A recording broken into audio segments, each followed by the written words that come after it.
Please bow your heads. Dear Lord, thank you for allowing us to be successful this far in life, and thank you for family and friends who offer continual support through this momentous occasion. Thank you for the friendships that were formed and the memories that were made. As we take this next step in our lives, we ask for your continued guidance and protection, and may we lift up your name in all we do. In Jesus' name, amen.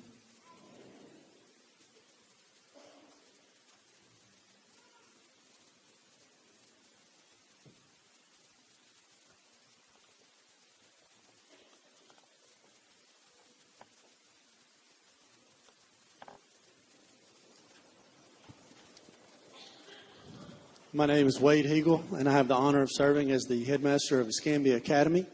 We want to welcome you tonight to the commencement graduation services of our great class of 2017. We are very proud of them and all their accomplishments. If you would, please check your cell phones at this time to make sure they're on silent so as not to interrupt the program. And at this time, Ms. Bailey Lancaster will welcome you. Thank you.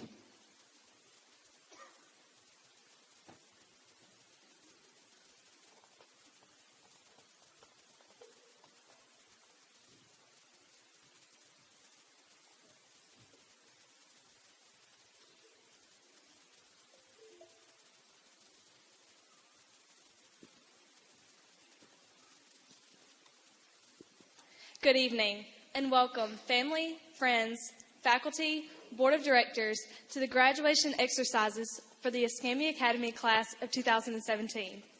We are so pleased that you are here tonight, just as you have been here for us throughout our journey thus far. We hope that we have made you proud in all we have accomplished at Escambia Academy. As we end one chapter and on to the next, we want to thank you for always supporting us, being there for us, and pushing us to become the best versions of ourselves. Without you, our graduation tonight would not be possible. Tonight begins a new chapter for us, and we hope to continue to make you proud in all that we do in the future. Again, we welcome all of you and thank you for sharing this exciting time with us.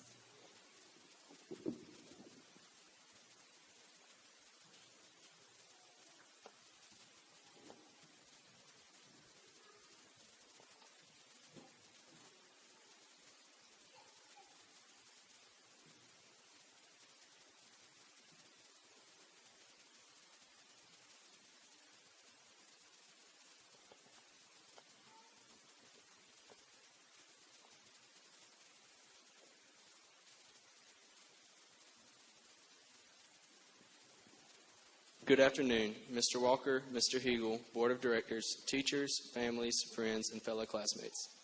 Welcome to the moment many of us have been anxiously waiting for, our graduation day.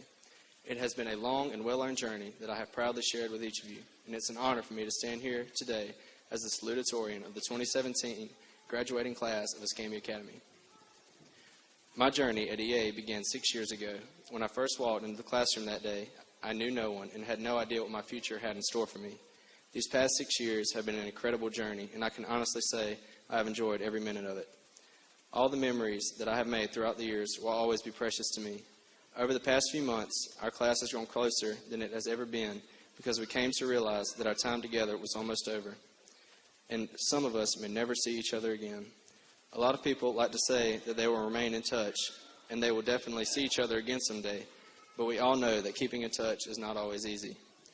When we do say our final goodbyes and go our separate ways for good, I hope that even if we don't talk to each other anymore, we all remember all the good times we had and all of the lessons learned at EA.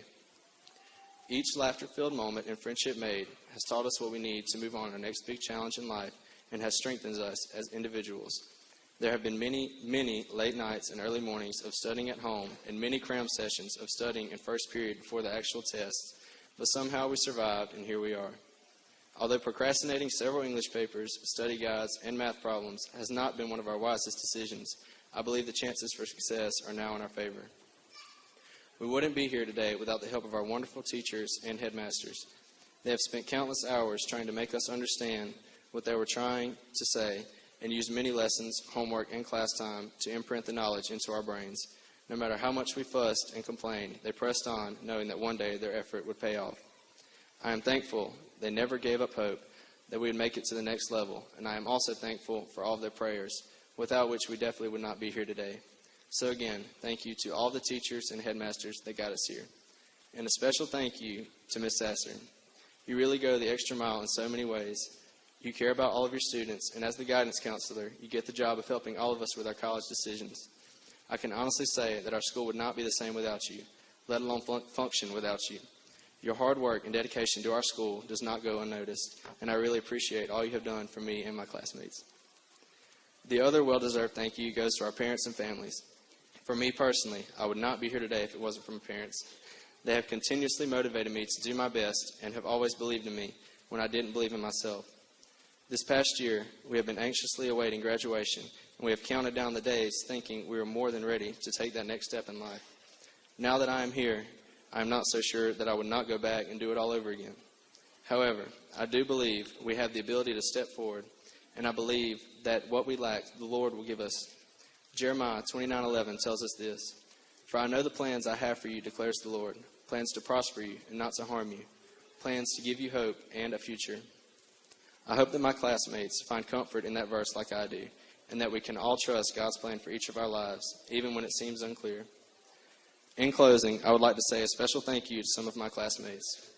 First, to the guys on the football team, Cameron, Chris, Gary, David, Paulo, Kanoa, Thomas, and Trey. Thanks for always packing the stands on Friday nights so that the band actually had an audience for some of their performances.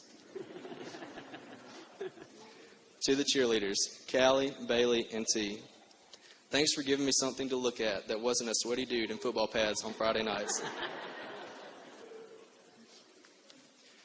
To the dance team, majorettes, and band members, Fallon, Jesse, Kaylin, Sarah, Abby, Claudia, and Courtney. Thanks for all the hard work you've put forth and for keeping me company in the stands as we smuggled food and drinks behind Miss Blackman's back.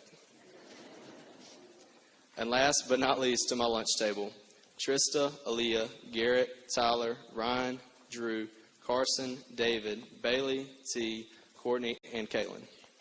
Thanks for teaching me that people can still be friends even if all they do is argue. And thanks for all the good times throughout high school. Thank you, everyone, for coming out tonight to celebrate with us one of the most memorable nights of our lives. Thank you to everyone that has made my time at EA great, and I hope that the rest of my class found their time there as rewarding as I have. Good luck, guys, and go Cougars.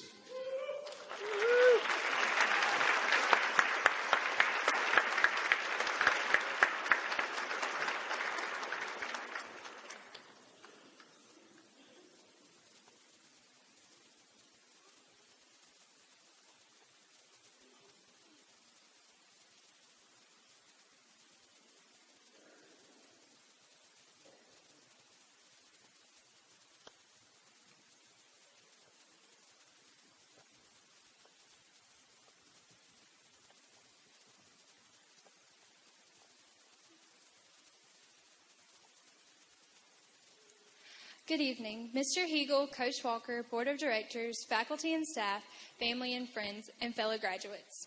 It is such an honor to be standing here before you, and I will never be able to fully express my gratitude to everyone that has helped me reach this point. I am humbled by this opportunity to share my thoughts and insight on graduating from Escambia Academy. Remember this moment, I repeated to myself over and over again. Yet here I am recalling a montage of laughs and sobs and cheers, not being able to identify the exact moments. Remember this feeling, I told myself before every halftime show, every pep rally, every morning rush to school with Hunter. I long to put the emotions of senior year into words, but sadly, I doubt even Shakespeare could capture the sensations of the end of high school. I wish I could place the scent of the school hallway into a book so I can come back and visit it when I miss it. I want to grab the screams and cheers and whistles and drums of a football game and keep them tucked into my backpack to listen to when I realize it's over. I desire to bottle up a hug from my mom so I can grab the comfort when I'm feeling overwhelmed and want to be a little girl again.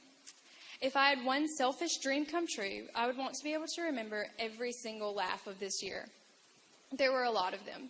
I wish I had a video of every car karaoke session with Paulo Gourmet singing High School Musical at the top of his lungs. If I could frame a moment, it would be when Spanish 2 put on the best performance of Feliz Navidad at the elementary Christmas recital. Side note, I'm still searching for that video, so if anybody has it, please share. I want to remember Callie, Claudia, and me rolling Kainoa's house and getting caught by Miss Lisa. The inside jokes that were made this year could fill up a stadium. The endless giggles will forever be my favorite part of senior year. Tears held a place in senior year alongside the laughs. The tears came when a little girl from Escambia Academy in elementary school realized that she is almost at the end of her time being an Escambia Academy Cougar. The excitement of that little girl still stirs in my heart when I think about all the memories I got to make as a Cougar. The laughs that have taken place and that are about to take place made what breaks that little girl who grew up at Escambia Academy. The last football game made water prick my eyes when I thought of running around in a little cheerleader outfit as an elementary schooler.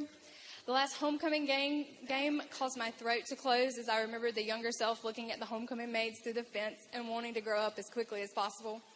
The last prom was where the tears streamed freely down my face as I danced with my sweet dad, and I fully comprehended that this was the end of an era. When I think about the average school day, I grasp that these everyday moments are what I'm going to miss most. I'm going to miss the class discussions and Miss Sassers that range from serious matters to random thoughts. My heart aches when I think about missing idle conversation with my classmates next fall. The sweet faces that smile at me when I walk down the hallway will be missed greatly. I love to hear the crazy dream that Esmeralda had last night or what happened to Callie last weekend. I'm going to miss the little problems that we face every day, like forgetting to wear our belt. I am thankful for the stories shared and the jokes passed. I am grateful for all the lunch conversations in which we shared our latest updates on boyfriends, college choices, and future plans. I'm going to miss playing spades with Earl, Kanoa, and Cameron, even though we weren't supposed to. I am going to miss my classes and the work. However, I refuse to miss physics. I hate physics. As I look ahead to the memories that I have yet to make, I don't want to leave behind the old ones. I could not have asked for a better group of people to experience high school with. Long live the memories of the Escambia Academy class of 2017. I hope that the memories were pleasant for all who were a part of them, and I pray everyone looks fondly upon our year as seniors with that same longing that I had years ago as an elementary schooler. I'm thankful for this sadness in my stomach as I prepare to leave because it serves as a reminder of all the wonderful happenings at Escambia Academy. I am proud to be an EA Cougar, and I will always be proud to be an EA Cougar. As I was getting ready to write this speech, I reflected on the main idea that I will hold dear from EA, and the thing that just kept coming to mind was love and servanthood. I believe that these two things go together because it is hard to serve without love, and it is also difficult to love without serving. Galatians 5:13 says, "You, my brothers and sisters, were called to be free, but do not use your freedom to indulge the flesh. Rather, serve one another humbly in love." This is embodied all throughout Escambia Academy. Our teachers have served us not only in the classroom with our education, but they have also shown great care for our lives outside of the classroom. From Miss Sasser always reminding us to make wise choices, to Miss Smoke genuinely caring how our day was going, we are so blessed by our teachers. We are also reminded by our fellow students to serve one another humbly in love. The thing about service is that it can simply be a smile in the hallway or letting someone borrow $1 for break. These kind gestures are the standard at Escambia Academy. Whether it be a bright smile from Bailey in the morning, or Drew telling you that you look good today, or Gary asking you how you're doing, or Claudia offering a compliment, or Carson sharing a joke, my fellow classmates made it almost impossible to have a bad day. And I am so thankful for the standard that the class of 2017 has set in terms of loving others. Courtney telling you that your hair looks nice, or Paula checking on you after a rough day, or Earl courtesy laughing at one of your jokes that really wasn't funny, or Sarah reassuring you when you're feeling insecure, are all encouragements that express service and love and friendship. Love is an action, and my classmates have expressed it beautifully through the years. From the boys on the football field showing their brotherhood bond, to the cheerleaders cheering on the dance team and the dance team cheering on the band, we have had many memories of love that I will cherish close to my heart. The parents at Escambia Academy are absolutely phenomenal, and I'm sure y'all all know. They stand as the epitome of service and love. If I tried to name a list of the things that parents do, we would be here all night. But parents, just know that all your hard work and your presence does not go overlooked. It is astounding to be guided by such wonderful, Christ-loving people who put their heart into this school, all without desiring acknowledgement. I am well aware of how unqualified I am to give advice of any sort. However, they let me have the microphone, and seeing as how I cannot sing as near as well as Fallon, I decided I'd give advice. Underclassmen, don't let Escambia Academy lose that servant spirit. Walk in TA with a spirit of giving a smile or a hug or a compliment or help with homework. Recognize that the service that your teachers are doing for you and respect them for it. Teachers and staff, thank you. Thank you for exemplifying service to us, and I want you all to know that it does not go unnoticed. Parents, to every parent of an Escambia Academy Cougar, you are awesome. There is no other word to describe the time and effort and love that you have put into this school and your child. Thank you for helping create some of the best memories, whether it be putting together a prom or building the atmosphere of a football game. It has meant the world to each one of us seniors, I promise. Specifically to my parents and family and friends, my gratitude is endless. Y'all have truly loved me and believed in me and supported me in ways that I could have never even imagined I needed. Mom, Dad, Nate, and Hunter, each one of you characterize love, and I pray that I would exemplify that same love and dedication that each of you express. Fellow graduates, there's a book called Love Does by Bob Goff that pretty much sums up actual love. Love is action and service. As the title states, simply, love does. It is an action. There is a quote in that book that I want to share that says, "The kind of love that God created and demonstrated is a costly one because it involves sacrifice and presence. The kind of love that Jesus wants us to have is a love that goes and does for people, not a love that says and feels, but one that sacrifices for one another and is directly involved." My prayer for our class is that we would go out into the world not feeling as though we are entitled to anything, but instead with an attitude that everyone is entitled to receive our love. Our real love that makes sacrifices. I want us to be a class ready to put action behind our love, ready to put others before ourselves, ready to cross oceans and bridges and climb mountains for people, ready to sacrifice and love others without any intention or expectation of reward or recognition. And if reward or recognition comes, may we remember to give that glory to God. One final thought that I want to share with the graduating class of 2017. Be ready to serve God first and foremost. Place His will above our own, seek His way, and we will be able to serve Him through the people we serve and love. Thank you, class of 2017. Thank you for being the people that you are, and I am so excited for the people you will become.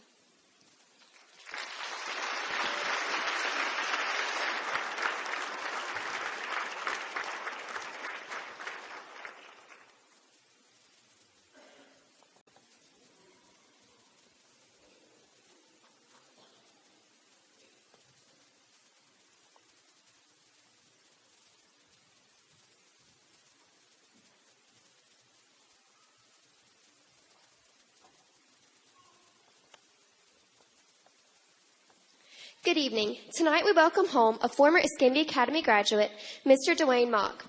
Mr. Mock is a 1982 graduate of EA and is currently the athletic director and assistant head football coach at Eufaula High School.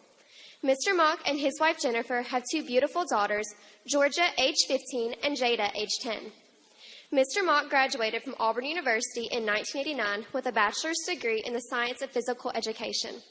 While at Auburn, Mr. Mock attended one rodeo and thought he might want to try a career as a bull rider. However, after one ride on a bull named Spot, he decided once was enough for him. His first year out of college, Mr. Mock was the assistant football coach and varsity baseball coach at Demopolis Academy, which is also an AISA school. During his time there, Mr. Mock took his baseball team to the state championships, where they went on to win the state title. From 1994 to 1998, Mr. Mock was a member of the U.S. National Bobsled Team. In 1997, his team attended the World Bobsled Championship in Switzerland. And the 1998 Olympic Trials, his team won the gold medal in the 4-man bobsled and the silver medal in the 2-man bobsled, with his position being the brakeman. In 2001, he returned to coaching at yet another AISA school, Lakeside Academy, where he served them in various coaching positions. In 2008, he began his career at Eufaula High School as the 9th grade head football coach. He has been their assistant varsity football coach, assistant baseball coach, track coach, and co-defensive coordinator. Currently, he is their athletic director and assistant head football coach. Coach Mock, we are very honored to have you with us tonight, and we welcome you back to Escambia Academy. Please join me in welcoming EA alum, Coach Dwayne Mock.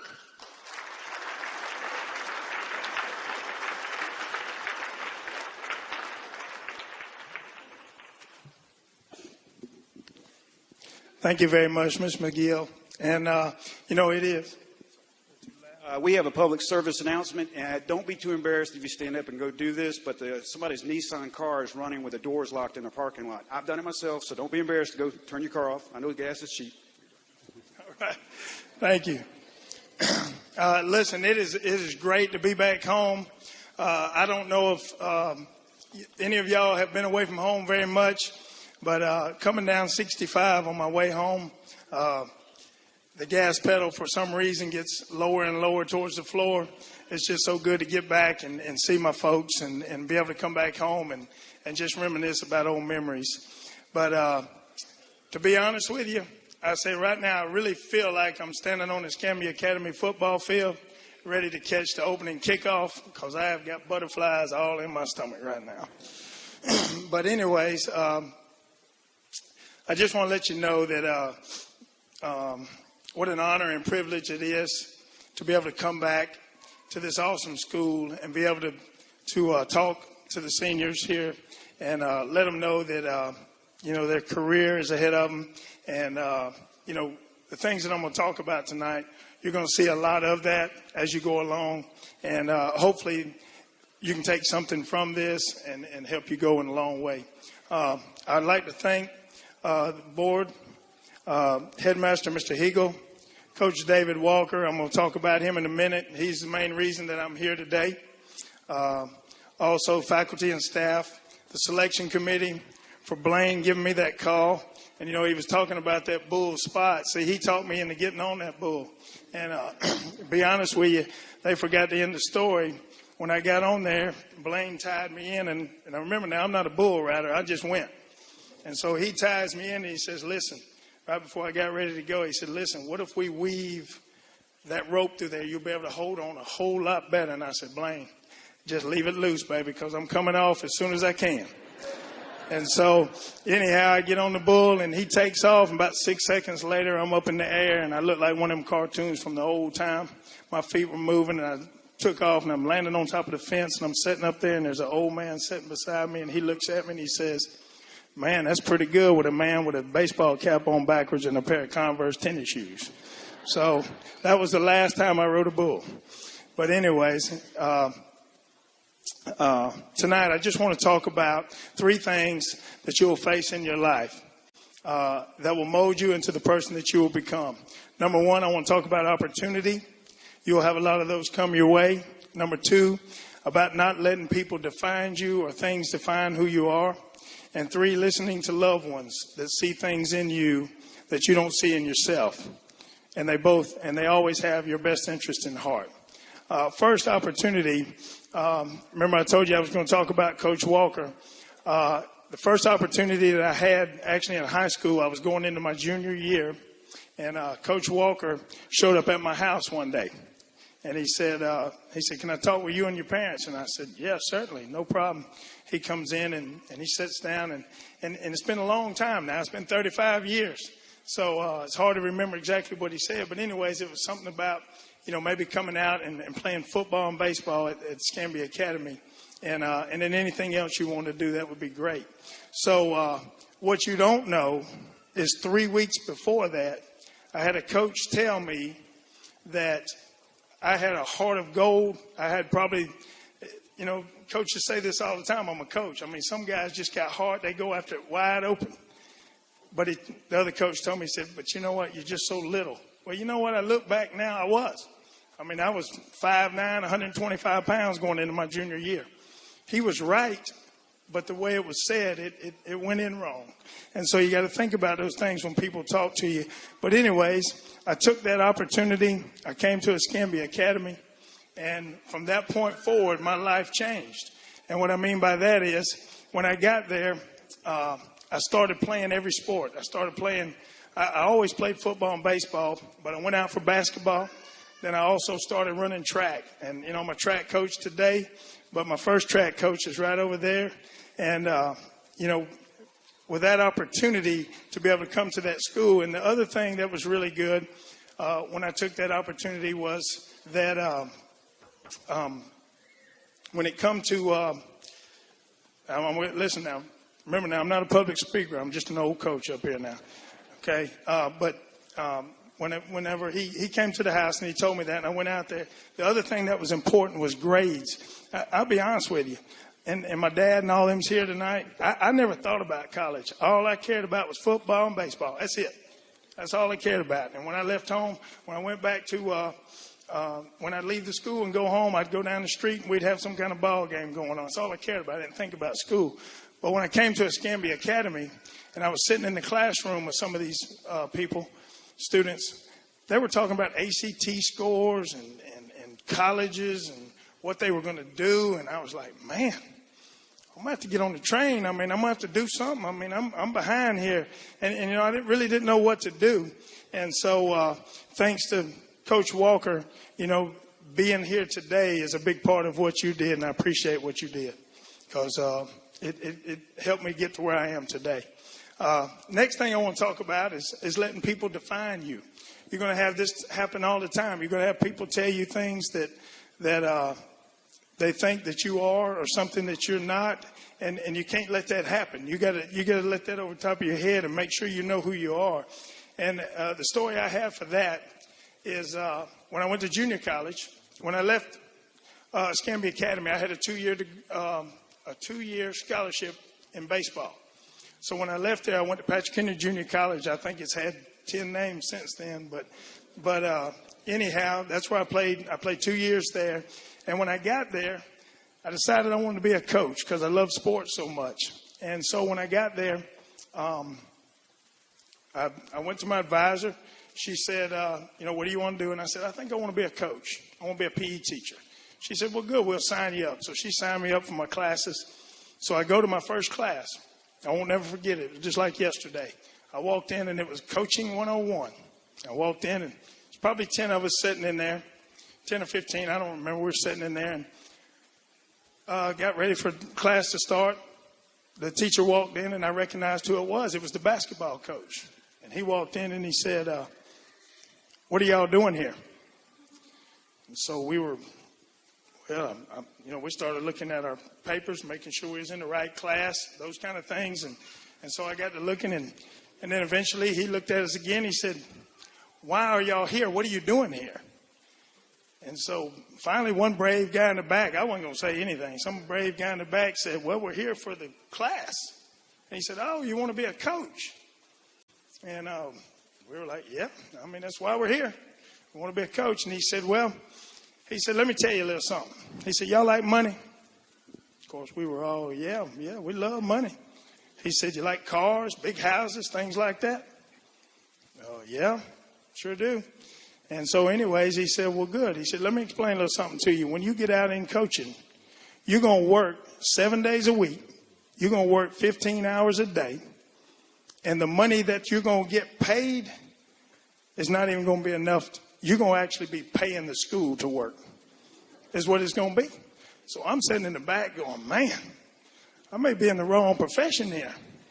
And so anyways, he sits there for a minute. He goes, well, he said, next thing he wanted to talk about was, I don't want to blank now, y'all. But anyways, it went from there, and he said some things that really made me think. And so when I'm talking about defining you, I was starting to let this guy define who I was. Even though I knew who I was and what I wanted to do, he was changing my mind. And people will do that. And so I sat there for a little while, and I thought, you know what, maybe this ain't what I want. Maybe this is not what I want to do. So I went to my advisor after that class, and I said, look, I think I want to get out of coaching. I think I want to do something else. She said, well, what do you want to do? I said, I don't know. I want to be outside. I know that. So long story short, I went into forestry. I graduated in forestry and 2 years, and I get out, and I'm trying to find a job. Well, there's no job. There's not a job anywhere. And so I go, and finally, I just tell my dad one night, I said, hey, look, this is not working out. I got to do something else. I want to get back into coaching. And so I go back into Dad, and he says, yeah. He said, hey, why don't you just go to Auburn, go do what you wanted to do in the first place, and let's go with that. So, so I let a guy, something that he said, it's nothing that he did, it's something that he said, turn me and push me away from my dream or something that I really wanted to do. But what he didn't tell me was in coaching, how much coaching really, really is and what it's all about. Man, coaching, I'm telling you, it's the best thing that I ever came about. every day going to practice. You know, when I go to bed at night, I tell my wife this all the time. She thinks I'm crazy. When I go to bed at night, I don't go to sleep not wanting to go to work the next day. Not 1 second. I enjoy getting up. I enjoy going the next day. And he's right. I don't have a whole lot of money. I got an old beat up truck, but that's all right. I'm happy. And I think that's the most important thing. And for you guys, that's it. Being happy. That's everything. And the last thing, so don't let anybody define you like that. The last thing is family. Now, I'm looking around here tonight. Yo, I see a bunch of daddies with the chest poked out. I see some mamas with some shine in their eyes. I see some grandmas back there smiling. Y'all, it's all about family. No matter what happens from this day forward, make sure that you stay close to your family. And I'm going to tell you why, because family sees things in you that you can't. And sometimes they'll say stuff and you're like, no, I don't think I'm going to do that. Well, my last story is something that happened to me, and it really, really changed my life in a way that I can't explain it. But anyways, my next story was one day I was at school working, been teaching for 4 or 5 years, won a state championship in baseball, moving along, everything was good. And I get a phone call at school one day, and they call me on the intercom, and they say, hey, Coach, your dad's on the phone. I'm like, okay. So I go down there, and sure enough, he's on the phone, and I'm like, hey, is everything okay? He said, yeah, everything's fine. He said, I just want to let you know something. He said, they're having bobsled tryouts in Mobile. I said, really? I said, great. That's fantastic. What you want me to do? Because to be honest, the only time I saw a bobsled is on TV. Only time I ever seen a bobsled is on TV in the Olympics. So anyways, you know, we talked for a few minutes. He said, I think you need to come down here and give this a try. I said, okay, Dad. Well, anyways, I hung up. And to be honest with you, I wasn't going. I mean, I was 3 hours away. I wasn't finna drive down to Mobile and try to do no bobsledding. So anyhow, the next 2 or 3 days later, I get another phone call, and he said, hey, I'm telling you, man, I'm listening to them on the radio. What they're saying they're looking for, you got. You need to come try this. And so finally, I just said, okay, whatever. I'm gonna come home. I'm gonna please him. I'm gonna come home and just go see what's going on. So I drive home, and on Friday night I go to Mobile, and I get there, and when I show up, there's a line with about 300 guys in it. And so I get in the line, and finally I get up to the table, and we have to sign in and sign a waiver and all this kind of stuff. And anyways, I look at the guy, and I said, hey, how many people are signed up? He said, it's about 350. I don't know. And I said, how many's going to be? He said, I don't know. Could be a lot more. It's a big line. I said, okay. And then the next question is when I started to stay at the house. I said, how many people are going to have the opportunity to make the bobsled team? He said, we're only going to take 3. And I was like, oh, man. Okay. All right. So anyways, that was Friday night. Saturday morning, I get up there. And by the way, my dad didn't come to any of this. Set me up. So anyways, I get there on Saturday morning, and we got people running out there in the municipal auditorium, stretching and running, doing stuff I've never seen. I mean, I was out there doing the old, this kind, and these guys were doing some kind of movement, which now I know is dynamic flex, but at the time I had no clue what that was. And so they are doing all this warming up, and I'm kind of laughing at these guys. I mean, and so this goes back to another little lesson that I want to say is, sometimes when you see people doing something that you've never seen before, even though it may look a little crazy, it may be right. You need to check into that. So anyways, I get there, and Saturday we set up in the stands. We got all these people up there, and he says, okay, here's what we're going to do. We're going to have a 6-item test. We're going to run a 30-meter, a 60-meter, a 100-meter. We're going to throw a shot put for distance, granny style. We're going to do a vertical leap, and then we're also going to do 5 consecutive hops. And so I said, okay, all right, whatever, we'll do that. And all this is going to be on a point system. So I said, okay. So we get out there, and of course, all day long on Saturday, we're doing all these things. And they get to the end, puts everybody up in the bleachers, and he said, okay, here's what we're going to do. We're going to take the top 20 guys and bring you back tomorrow to teach you how to push a bobsled. And so I said, okay. So I'm sitting up there thinking. So he starts calling out names, number 1, number 2, number 3. Well, he gets to 18, and he says, Now listen, he said, we promised y'all, these are the only guys, these 18 guys are the only guys that are over 600 points. That's what you had to have. So we got 2 more guys that were close. We promised you we were going to keep 20. So because of that, we're going to let these next 2 guys go, and mine was the next name. So I was like, wow, man, that's pretty good. All these guys here, and I'm in the top 20? That's pretty good. I said, at least I can tell Dad that. Maybe that'll take care of him. So I come back the next morning, and we get there the next morning, and they have a train track in the municipal auditorium. And on that train track, they had a bobsled. It was a tight train track, but they had a bobsled with wheels. That's the first time I'd ever seen one. And I looked at it, and I said, man, that's a pretty cool-looking machine right there. So anyways, I get there, and we set up there, and he says, here's what we're going to do. You got an hour and a half. To teach. We're going to teach you how to push this sled in an hour and a half. And as soon as we get through with that, we're going to let you push it on this track for a time. You get 3 pushes. We're going to take your top 2 and combine them. And so, I was saying, okay, whatever. I said, well, good. Maybe I'm on down the list. If you noticed, all these things are going wrong for me. They go and pull the names out of the hat. First name out, mine. So I'm thinking, oh, man, what am I going to do? I'm not going to know it. I don't have an idea of where I'm going to be in the lineup, until later on. And I kind of wanted to be like 10th or 11th or something like that, so I had an idea. Anyways, an old coach told me one time, you're already there. You had to go anyways. You signed up for it. Might as well go wide open. So that's what I did. I got up there and I pushed that sled as hard as I could down that track, and I got done, I got off, and I was walking back, and I looked up at the time. Of course, I have no idea what kind of time it was, and I'm walking back. Well, as I'm walking back, I have a gentleman come up to me, and he shakes my hand. He said, hey, I'm Brian Scheimer. I'm the USA 1 driver, and that push right there you just pushed, you're going to have a chance. And I'm like, really? He said, yeah. I said, man. I said, so I started, getting a little fired up then. Then the athlete in me started coming out then. So the next time all 19 go, and he's right. I had the fastest time. I'm like, man, okay, here we go. So we get up there the next push, and I push. And when I get through pushing, he comes up to me. He said, man, you going.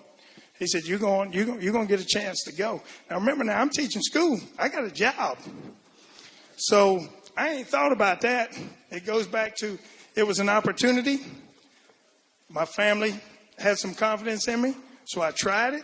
And so the next thing I know, we get done. They put us in the stands. They said, all right, these 3 guys right here, we're going to give a plane ticket to go to Lake Placid, New York, to go to the U.S. Olympic Training Center.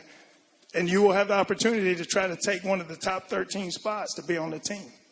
So believe it or not, my name was called out as first. And I was excited then. And then I was like, well, what am I going to do now?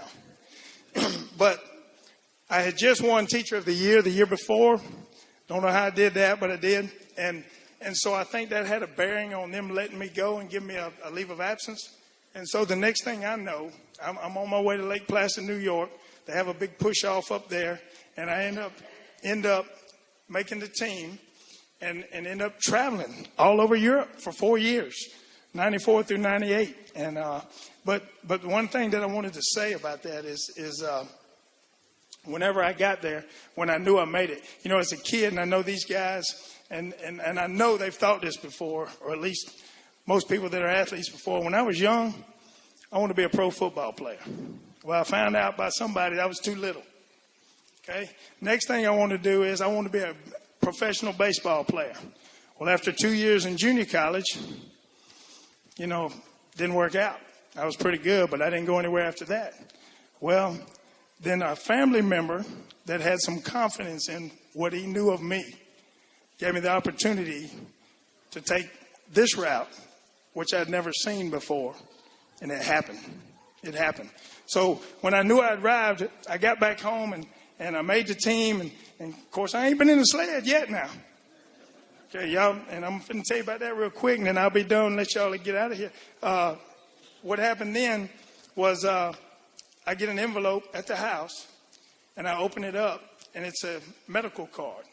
And it says, U.S. Olympic elite athlete. And I thought, man, That's awesome. Thanks, Dad. I appreciate that. My dad's sitting right back there. And so, anyhow, I get up there, and so we get ready for our first race or first practice run. And so we got a bunch of people at the bottom of the track, and they're all standing down there looking. I said, hey, what's some guys doing down there? They said, man, it's your first trip. They can't wait to see what you look like when you get out of that sled. And so I was like, oh, man, this ain't going to be good. So anyways, I get down there, and we get in the sled, and I thought we were going to push it.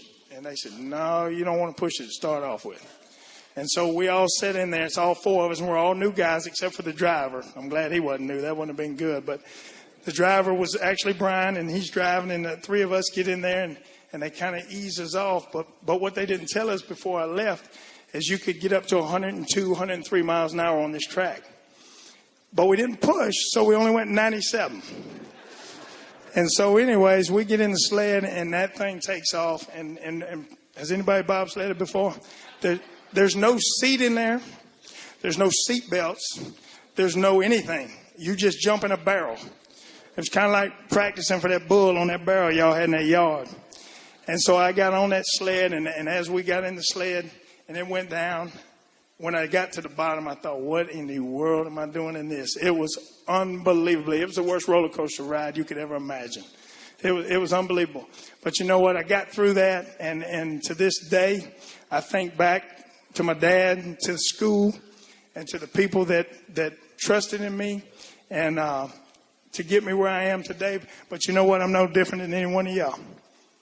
I just had opportunities. They came my way, and it happened. It can happen for y'all. And so in closing, I'd like to say that when an opportunity comes your way, give it 100%. When somebody or something tries to define who you are, let them say what they want to, and then you just drive yourself as hard as you can go to what you want. Okay? And most important of all, stay close to your family and friends because they love you. They do. Everybody in here loves these people. That's why they're here. Okay? Be where your feet are. Live in the moment. I hope God's grace covers you and smothers you in your journey. God bless, and go Cougars.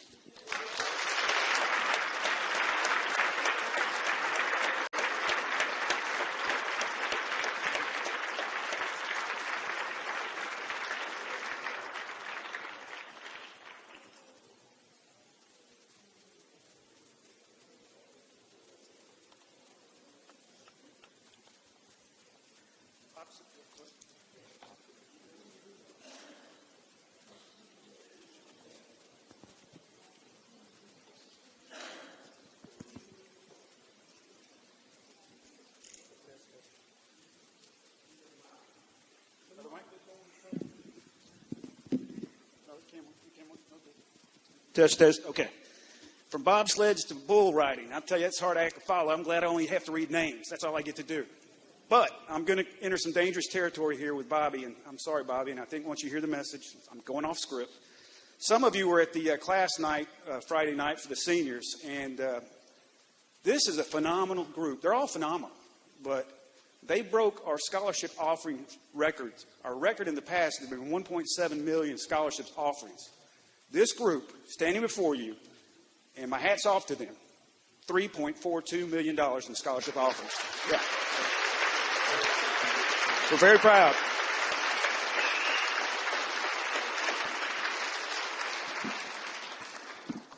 So we'll call your name, and David will give you the diploma, and you'll make your way back to the seats. First, Cameron Joseph Armater.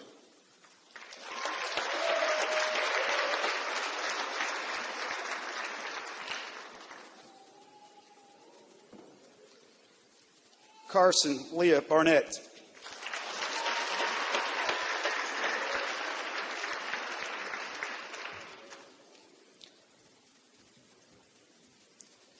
Christopher Travell LeBaron Brown Jr.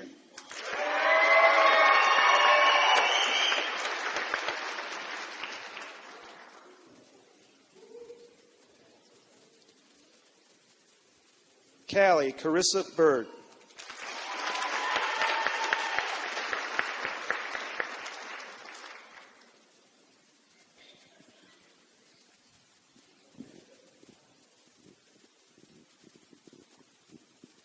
Gary Patrick Campbell.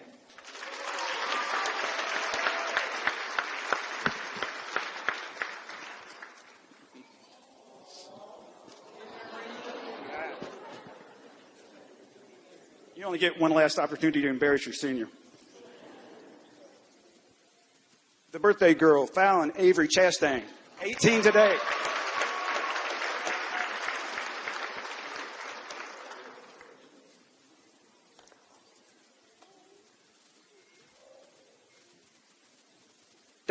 David Matthew Dobson.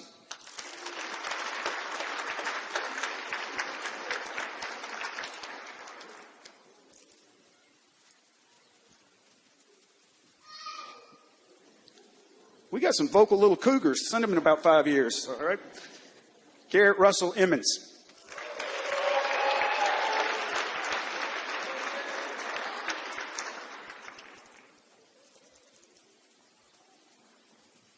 Esmeralda Jessica Franco.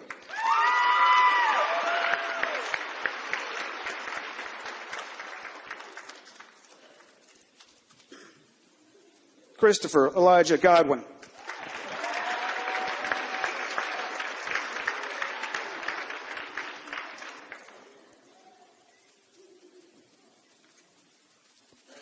Paulo Gabriel Cumagun Gourmet.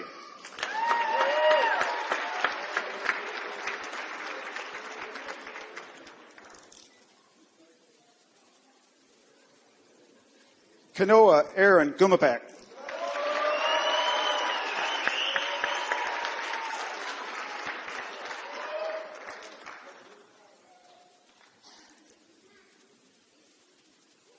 Trista Sierra Hill.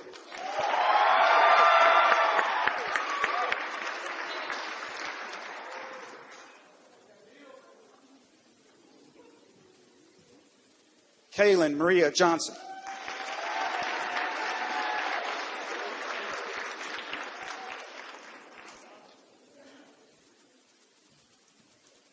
Ryan William Johnson.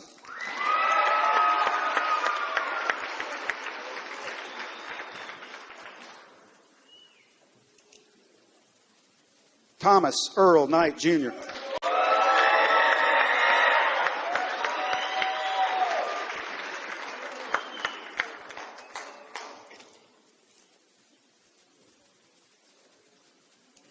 Bailey Colleen Lancaster.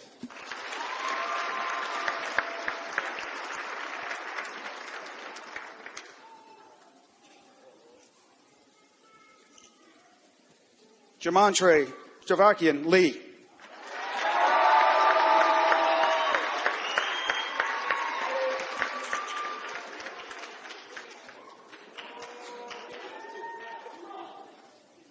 Sarah Elizabeth McGill.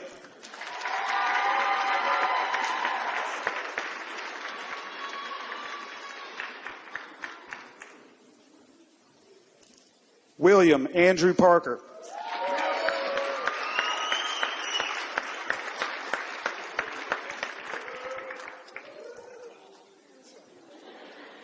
Abigail Elizabeth Smith.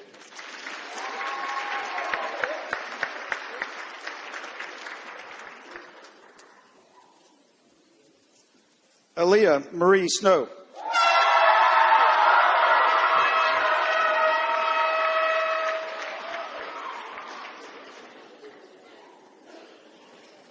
Claudia Suzanne Stewart.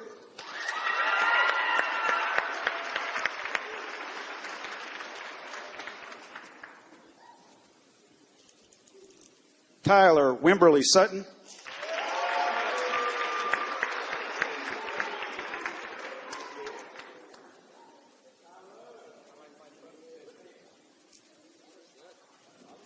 Courtney Page Ware.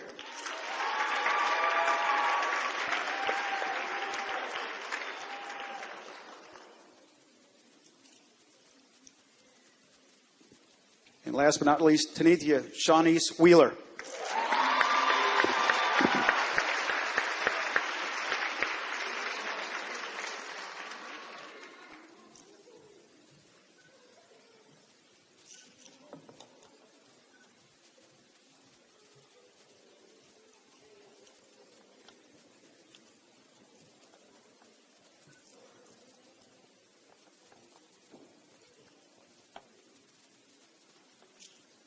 Please bow your heads. Lord, we thank you for today. We thank you for all you have blessed us with through our lives to get us to this point. We thank you for our family, our friends, and each other as classmates who have grown closer than we could have ever imagined these past few months. We thank you for the memories we have made while we have been at Escambia Academy. Lord, we ask that you keep your hand of protection over our lives as we go our separate ways. Remind us daily, Lord, that you shall not forsake us, even when things in life get rough. We ask that as we leave here, we may not forget the friendships we have built here or the memories we have made. Lord, let us not forget your salvation in which we find everlasting life. We ask all these things in your holy name, Lord. Amen.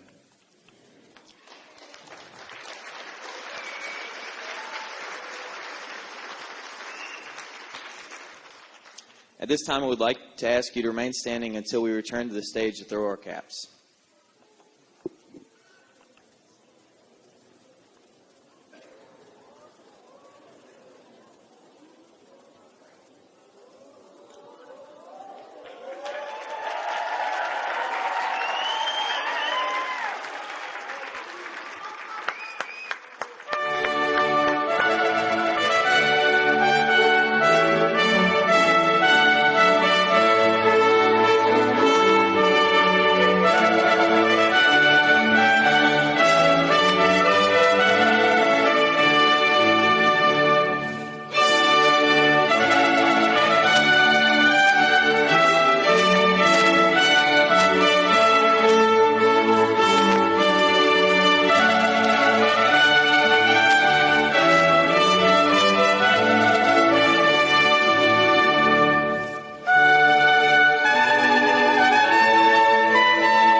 Cattle Chase.